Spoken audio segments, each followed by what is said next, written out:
Hey everybody, Travis Pfeiffer here, bringing you another Deck Tech Talk. This one was inspired by my friend Stephen Riley, and this is total credit to him because this is his deck idea. So this is a Final Fantasy VII category-based kind of ping deck, if you will, fire damage.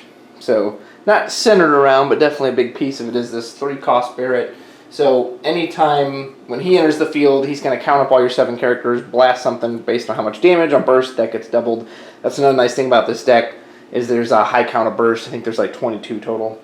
So to go with him, we have the 2 copies of the Light Cloud. This cloud will also, as long as there's another 7 forward when he enters the field, he's going to blast something for 7k, which is really nice. Again, another EX burst. And don't overlook Blade Beam. Blade Beam is actually really good. It's 8k damage to a single target, and then it's 4k to the rest of the board. And again, we're going to have so many little ping opportunities here that 4k can go a long way too. It's actually decently easy to clear someone's board with this. So you have your obvious synergy there. Here we have 2 copies of the Legend VV. He's not really in there for Firaga, much as he's just a great entry effect.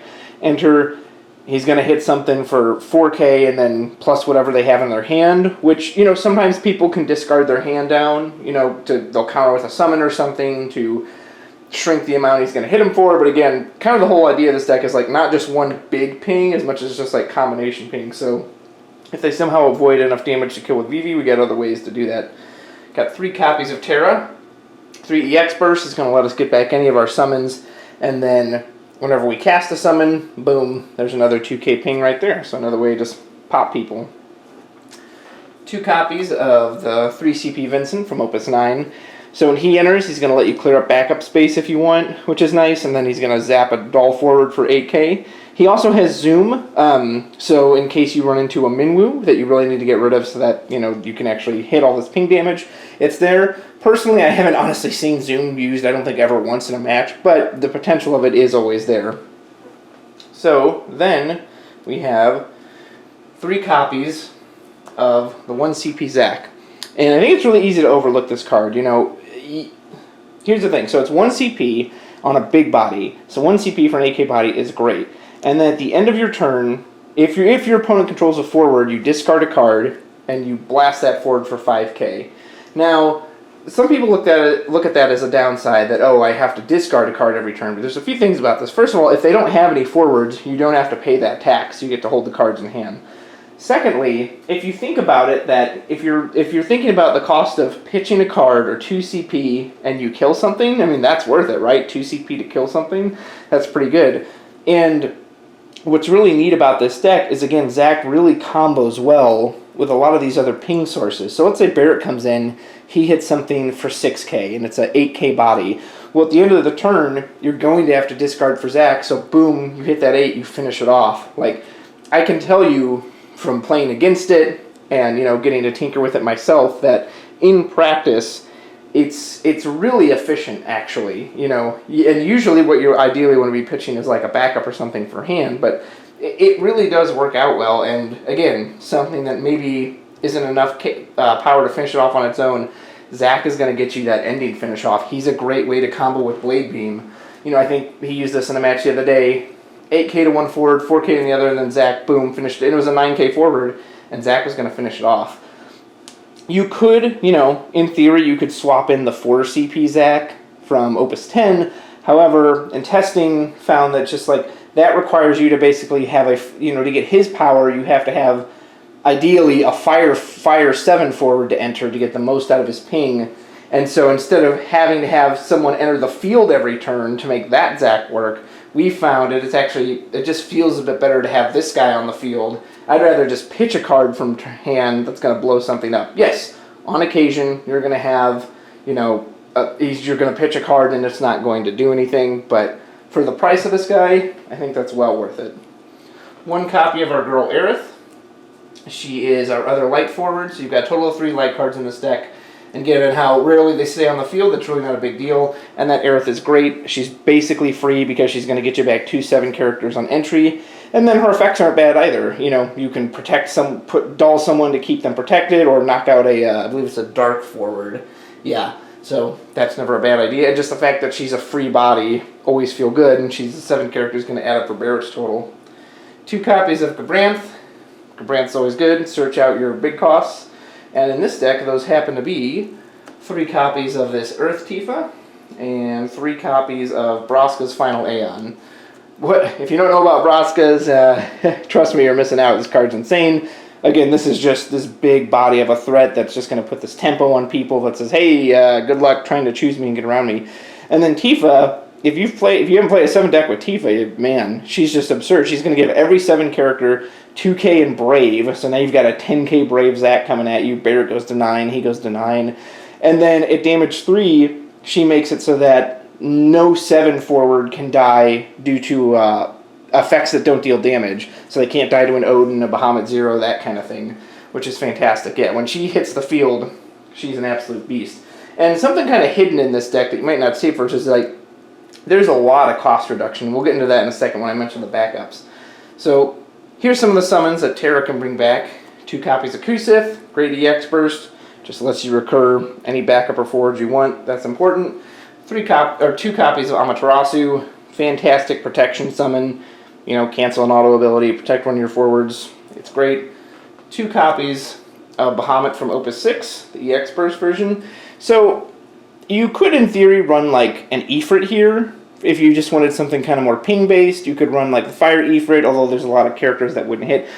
The reason Bahamut is in here specifically is actually for when you're facing Braska's Final Aeon or Neo X Death. You know, those cards, every time they get chosen, their auto abilities are going to trigger, and because there's so much ping-based in this deck, you don't really want to be against them saying, okay, Cloud Trigger and Terra, and then, you know, you don't want to have to pick them 3 or 4 or even 2 times, because that just means they're going to, you know, retaliate that much more. So this is just a nice clean answer to Braska's and Neo that it's going to take them out in one shot. Yeah, it's going to deal you a point of damage, but if it gets them off the field, it's totally worth it.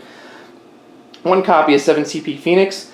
Personally, I kind of go back and forth on this card, but it really does excel in this deck because of its targets, which is, again, you have Zac, you have Vivi, Barrett, Cloud, Vincent. All these guys can come back with Phoenix, so normally this card, the idea is that it's like a 2-for-1, right? You do Phoenix, you blow something up for 8, and then you bring a guy back, so you're getting a body and they're losing a body. Well, because of the way this deck works, you can really get a 3-for-1 pretty easily.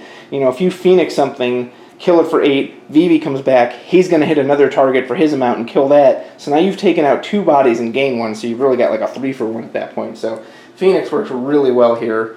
And then finally, 1 copy of Hecaton Kyre. This is just in case of a Minwu. If there's some other key backup you want to break, of course you can do it, but it's legit there just in case of Minwu, because Minwu will totally shut this deck down.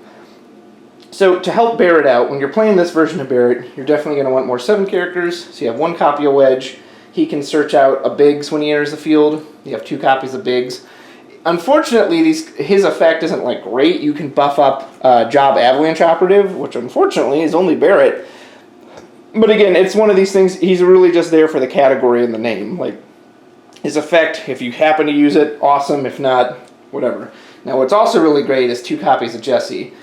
Jesse will lower the cost of Barrett and Cloud by 1. So now you're playing Barrett for 2, Cloud for 2. That feels great. And that's what I was kind of talking about with this like hidden cost reduction in this deck, is that, you know, these guys are going to be 2 cheaper. Terra's getting you back a card. Zac's only 1 CP. Tifa can go down in cost if Cloud's on the field. Aerith is going to get you back, you know, 2 cards for free. We were testing this deck out the other night, and one of our buddies was just like, you know, how do you have so many cards in hand still? You know, you've just got this big field. You've got all these backups and these forwards. It's like, well, yeah, because, again, a lot of this stuff, like, you're getting refunded or it's lower than it initially seemed. So that fits really nice. And, again, Jesse's just another 7 character for Barrett. 1 copy of Zongan, another burst. He can grab Tifa. Yeah, she won't get haste off of it, but it's just nice to have a burst, more fire CP. 2 copies of Marlene, who, again, another burst, another 7 character. She can pull back Barrett, Cloud, Aerith, Tifa. More recursion is always good. 2 copies of the Princess Goblin. She can specifically get you Aerith or the Light Cloud, which is really nice. Yes, she's going to break herself when she enters the field, but again, ideally you kind of want 7 backups down, so I found that's really not a bad thing to have her break herself. Or you can purposely break her with Vincent, knowing she would die anyway when you put out one of your light guys, and boom, you've just saved yourself that anyway. 1 copy of Moody. Moody is just going to get you a fire summon when it enters, so you can grab your Amaterasu, your Bahamut, your Phoenix. Usually what I've seen Steven go for is the Phoenix, because he really values that card. And since there's only the one copy, it can be difficult to pull it out naturally sometimes. So Moody's going to get that directly. And then when you cast the Bahamut, again, it's going to reactivate, save yourself some CP. Again, this is one you could throw Zaz in here instead if you want the extra EX burst. And he's 1 CP more, but we found in testing that Moody just works just a little better. Another thing with our ping combo is 2 copies of Blaze here. Another EX burst. Again, he can ping 2 things for 5 each. And then at the end of your turn, if Zach's out, you pitch your card, boom, that thing's gone as well. And then because he can tap as an action ability for 7, I've seen it used plenty of time too, like, okay, main phase 2, or even, blast that thing for 7, which has already been pinged by something else, then Zach will pitch his card, finish something else off. Feels very efficient. 3 copies of probably one of the best backups in the game here in Tyro. What more can you say about Tyro? He's a brain dead. He color fixes, not that color fixing is really an issue in this deck, but you can tap right away just in case, and that damage 5 ability, pump these guys up, feels great, and then he's going to let you get out any forge you want. You need that Vivi or that Braskas, go grab it, it's yours. And then finally, to protect your board, get yourself a little board cure, 2 copies of Shantoto, really good against early aggression decks, just wipe the field clean, and you get to start all over. So that's the deck. So again, there's some, 7 has so many options. There's so many cards you can play in 7, and, you could try the Fire CP Cloud from Opus 8, the 5 cost. He's going to burn based on damage. He's also a burst. Not bad. We personally like the light one better just because he can be played at 0 damage, and he's still going to blast something for 7, whereas that other Cloud, you kind of want to be on higher damage to get it work. But again, there's other ping options, so that Cloud would work fine. We've tried the Earth Barret. I know people are really big on the Earth Barret from Opus 8, and I like that card, but it feels very slow in this deck because you got to get him out, and then you want him to attack, and don't be wrong, especially if you got Teeth out and he's this big, brave 11k guy who's getting you a card every turn. Yeah, it feels fantastic, but just for the way this deck was designed, this one has just felt better. He feels a little quicker, and same with again the Zach. Yes, you could put in the 4 CP Zach, but he felt constricted that, hey, I've got to be jamming enough forward onto the turn every time to make use of the Zach. Whereas this guy, for 1 CP, just is this big body, and then boom, I can just pitch a card to kill something. So it works really well. It's really fun. It feels very consistent. It's not like you're ever really color jammed or anything. Again, a Minwoo or an enemy Aerith that has the Minwoo effect or an Ishtola, any of those cards, of course, are going to give you trouble, but they've always given, this kind of fire ping trouble. But in general, it just feels really good. And again, with Tifa, I think what Tifa does so well for the 7 category in general is that she makes the body so big with the Brave that even if you can't ping stuff off, it's like, okay, well, now you've got these big attackers who are never going to go dull, so what are you going to do about that? It's really fun. Enjoyed it. Again, full credit to my friend Stephen Riley. This is his deck and absolutely his idea, but I definitely wanted to share it because I think it's a really fun version of the 7 archetype. We saw a lot of 7 stuff in Opus 11, but there wasn't really a whole lot kind of based on this ping power, and this Barret didn't really get a lot of love.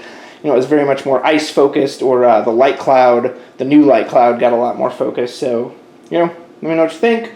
Deck list will be in the comment description as always, and we will see you later. Bye!